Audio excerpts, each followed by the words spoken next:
दंडवत वंदना मेरी अनक बार, सर्व कला समरथ डोलन तेरा को प्रभु, नानक दे कर हाथ। ज्ञान अंजन सतगुर दिया, अज्ञान अंधेर विनाश। हर कृपा ते संत भेटियो, होया मन परगास। तुझे दी अरदास हमारी, जियो पिंड सब तेरा। कहो नानक सब तेरी वड्याई, कोई नाव न जाने मेरा। मैं खोटा साईं करा, मैं अंध का भंडार। मैं अपराधी आत्मा, साईं शरण संभाल। मैं अपराधी आत्मा, सतगुरु बख्शन हार। तो भाग्यशाली गुरुमुख सज्जन मंडली अपनी समस्त चित्तवृत्तियों पर एकाग्र करते हुए अपना ध्यान मन मंदिर में बसाते हुए श्री परमहंसों की ओर लगाते हुए श्रद्धा प्रेम सहित मीठे स्वर में बोलिए जयकारा। बोल मेरे श्री गुरु महाराज की जय। आए हैं जो इस जगत में काम करने भलाई, फिर भी अज्ञान होकर करते हैं बुराई। कर्म ही कर्मों के फल हैं, जो जो बीजे सो पावे। हर कर्म का फल ही तो है जो सामने फिर आवे। हर कर्म का फल ही है जो सामने फिर आवे। गुरुमुखो, आज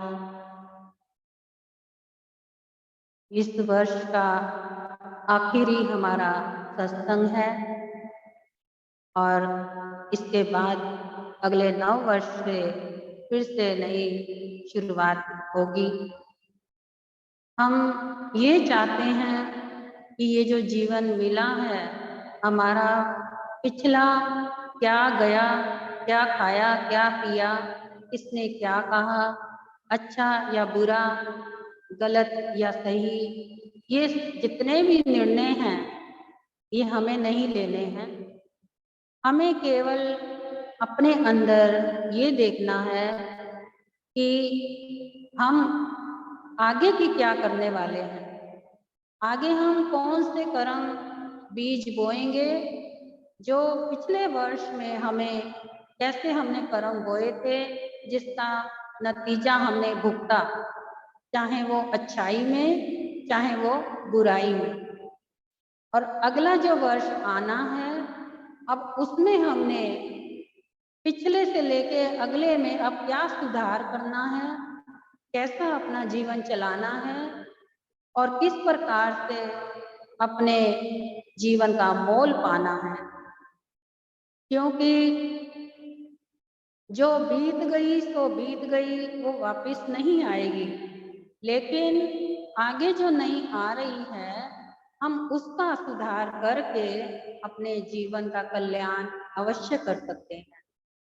माना अज्ञानतावश में आकर के हमने जो भूल चूक करी हो, किसी को बुरा भला कहा हो या कोई गलत कार्य करे हो या कोई निंदा बुराई करी हो, कुछ भी करा है, ये सब बातें कल पे छोड़ दें।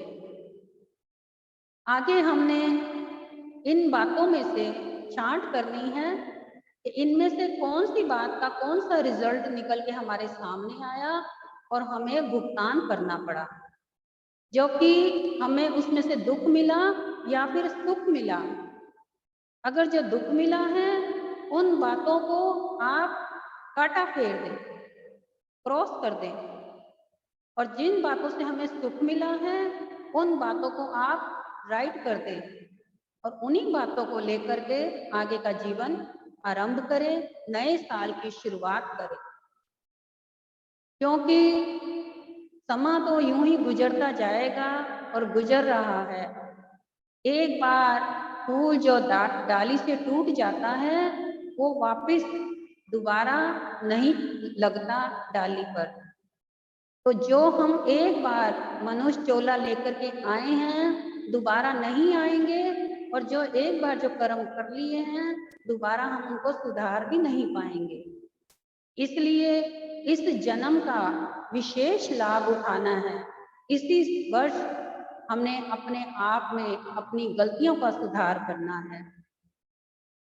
जैसे अगर अच्छी संगत करते हैं तो अच्छी संगत का वैसा ही प्रभाव, वैसे ही ज्ञान, वैसे ही हमारी रहनी बहनी संगत का रंग चढ़ता है। ये संगत के ऊपर भी असर है। अब हमने ये सबसे पहले ध्यान देना है कि इस वर्ष हमने कितनी अच्छी संगत करी, कितनी बुरी संगत करी। अगर अच्छी करके हमारे कर्म कुछ नेक बने हैं तो हमें उस संगत का साथ कदापि नहीं छोड़ना है। और जिन्होंने हमारा बुरा सोचा, बुरा करा, वो संगत दुष्ट प्रभाव की है। ऐसी संगत को हमने दोबारा अपने जीवन में नहीं लाना है। अच्छी बुरी संगत भी ज्ञान द्वारा ही प्राप्त होती है। अगर हम सत्संग ज्ञान से कुछ सीख लेते हैं, अपने जीवन में सत्संग ज्ञान के वचनों को धारण करते हैं। जिस प्रकार से एक बार की बात है, एक राजा रानी, उनका इकलौता पुत्र था। उन्होंने सोचा कि हमारा पुत्र जवान हो गया है तो हम चाहते हैं कि इसको एक संत रूप बनाएं। लेकिन रानी कहती है कि महाराज, हम इसको संत कैसे बना सकते हैं? संत तो तभी कोई बन सकता है जिसके अंदर शुरू से ज्ञान ग्रहण किया हो जिसने, क्योंकि बिना सतगुरु के ज्ञान उपलब्ध नहीं होता और बिना ज्ञान के कोई संत भी नहीं बनता। तो राजा ने कहा कि हम अपने पुत्र के लिए कोई ऐसे संत की तलाश करें जहाँ से हमारे पुत्र को ज्ञान मिले और संत का आचरण धारण करे, और जब ये संत बन जाएगा तब हम इसको राजपद पर, राज सिंहासन पर बिठाएंगे। क्योंकि अगर अच्छा नेक ईमानदार संत के रूप में जब राज सिंहासन संभालता है तो उस प्रजा का भी भला करता है और अपना भी करते करते साथ में कई खुले भी तार देता है। तो इसलिए हम इसके लिए कोई ऐसे संत की तलाश करेंगे। अब राजा जो था वो निकल पड़ा अपने पुत्र के लिए संत की तलाश में। अभी निकला नहीं था, अचानक उनकी ये जो बातें थी, उनके घर में एक चोर घुस आया। वो चोर जो था उनकी ये सारी वार्तालाप राजा और रानी की सुन रहा था। उसके मन में विचार आया कि चोरी करने में आया हूँ तो ये एक दिन की चोरी से मुझे क्या लाभ होगा, इसमें तो मैं कभी भी पकड़ा भी जा सकता हूँ। तो क्यों ना मैं भी एक झूठा संत बन जाऊं और राजा मेरे पास आए, अपने पुत्र को भेजे, तो मेरा भी राजे के साथ अगर संपर्क बना रहा तो मुझे किसी चीज की कमी नहीं रहेगी। उसने जल्दी से उनकी बातें सुनी और वहां जाकर के बैठ गया जहां 4 संत बैठे थे। पहले तो चारों संतों से उसने ज्ञान अर्जित किया। पहले संत को उसने पूछा कि महाराज आप बताइए कि मेरा कल्याण कैसे होगा। तो उस संत ने कहा, किसी का जी मत दुखाना। कहता है इसके बाद, कहता है बस ये बात अपने अंदर घर कर लो। ठीक है। अब उसने दूसरे संत से पूछा, तो उसने कहा, महाराज बताइए मेरा कल्याण कैसा होगा। तो दूसरे ने कहा, सदा सत्य बोलना, चाहे गर्दन सर कट जाए लेकिन झूठ कभी मत बोलना। उसने फिर तीसरे संत के पास गया, तो उनसे भी यही पूछा कि महाराज बताइए मेरा कल्याण कैसे होगा।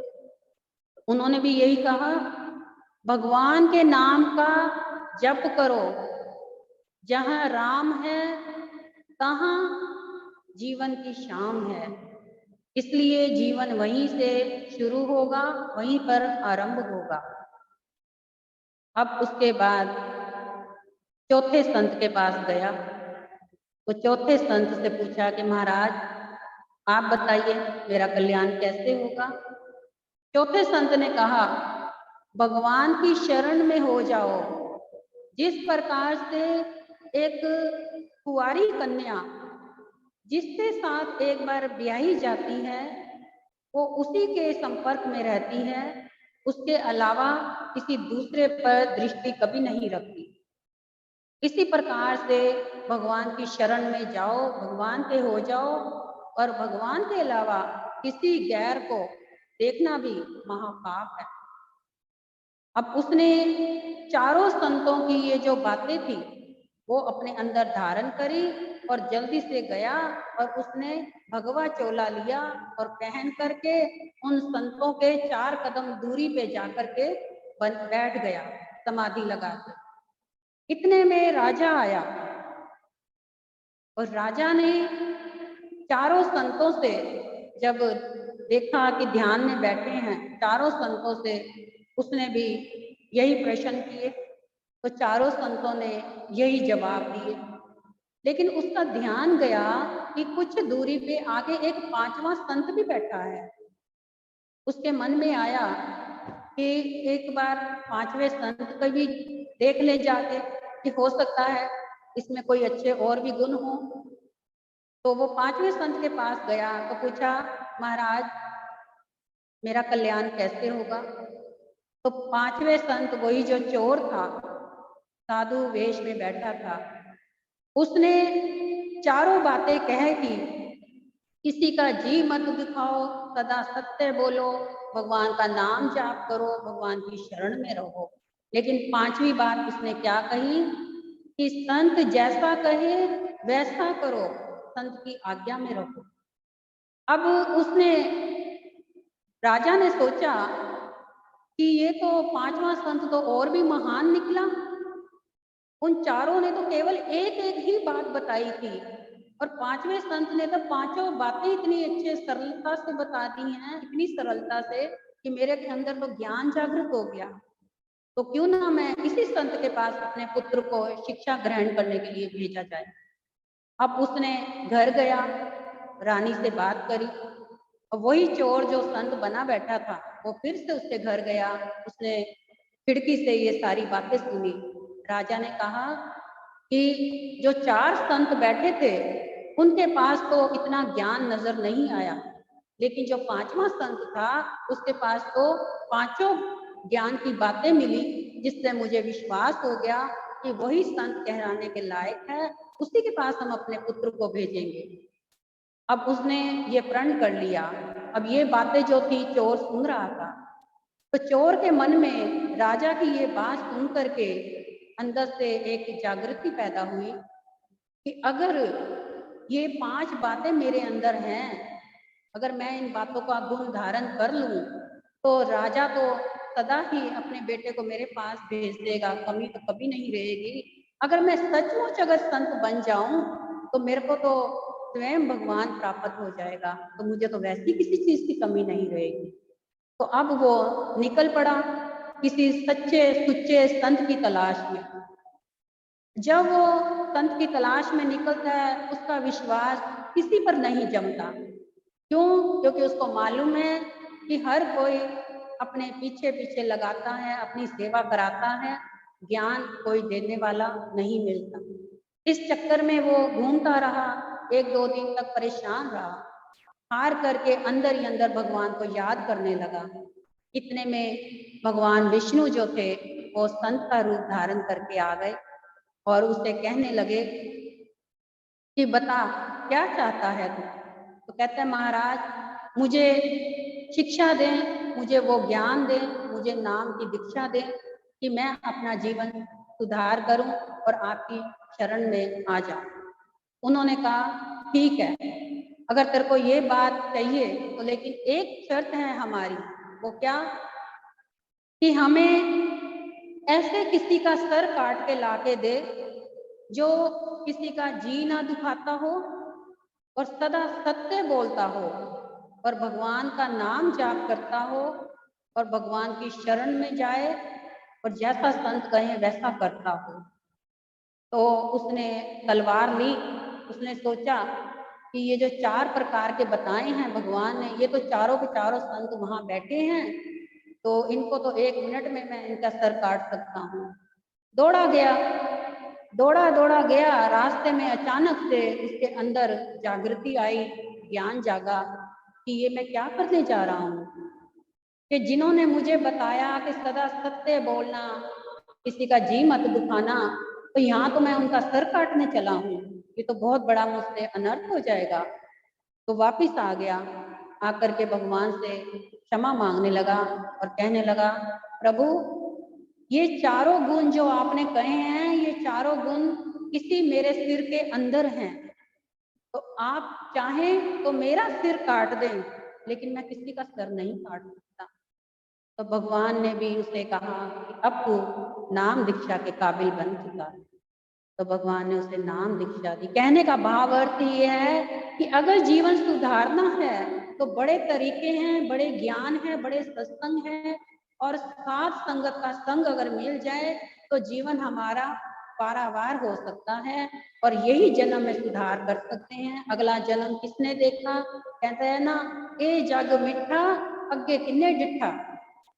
इसलिए आगे कुछ नहीं मिलेगा, जो मिलना है यही मिलना है। गुरुमुखो अपने जीवन का इसी जन्म में प्राप्ति करें, प्रभु को पा करके नाम सिमरन के साथ जुड़ के 9 वर्ष का स्वागत करें और 9 वर्ष में अमृत वेले के समय सारे गुरुमुख जागे, सभी उठ करके सिमरन पे लग जाएं और अपने नए वर्ष की शुरुआत करते हुए अपना जीवन सफल करें। बोलो जयकारा बोल मेरे श्री गुरु महाराज।